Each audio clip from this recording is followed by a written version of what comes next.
વિશ્વ પર્યાવરણ દિવસે નિઃશુલ્ક પાણીના કુંડા અને ચકલીના ઘરનું વિતરણ કરાયું। અમરેલીમાં આજે વિશ્વ પર્યાવરણ દિવસે વીર શહીદ મનીષ મહેતા મેમોરિયલ ટ્રસ્ટ દ્વારા પક્ષી તથા વૃક્ષો બચાવવાના સંકલ્પ સાથે વૃક્ષારોપણ શહેરમાં આવેલ રાજમહેલ કમ્પાઉન્ડમાં આવેલ પૌરાણિક નાગ દેવતા મંદિરમાં કરાયું હતું। તેમજ નિઃશુલ્ક 5000 પાણીના કુંડા અને 5000 ચકલીના ઘરનું વિતરણ કરવામાં આવ્યું હતું। મારું નામ ડૉક્ટર પંકજ ત્રિવેદી કે પારેખ કોમર્સ કોલેજમાં છેલ્લા 33 વર્ષથી અધ્યાપક તરીકે સેવા આપી રહ્યો છું।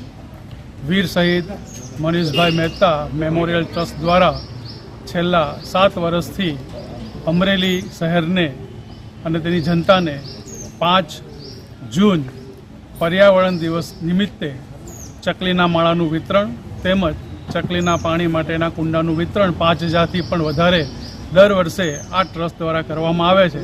તેમજ જુદી જુદી જગ્યાએ વૃક્ષાનું રોપણ કરીને પર્યાવરણ જાગૃતિ માટે થઈને અથાગ પ્રયત્નો કરી રહ્યું છે। આજ રોજ 5 જૂન 2025ને નાગદેવતા મંદિર ખાતે 5000થી વધારે ચકલીઘર તેમજ પાણીના કુંડાનું વિતરણ તેમજ આ કેમ્પસની અંદર 7થી પણ વધારે જુદા જુદા પ્રકારના વૃક્ષોનું વાવેતર કરી વિશ્વ પર્યાવરણ દિવસની આજે ઉજવણી આ ટ્રસ્ટ દ્વારા કરવામાં આવી રહી છે। અમરેલી જનતાને 5000થી વધારે દરેકના ઘરે ચકલીના માળા તેમજ કુંડા મળી રહે તે માટેના પ્રયત્નો કરી રહી છે આ ટ્રસ્ટ।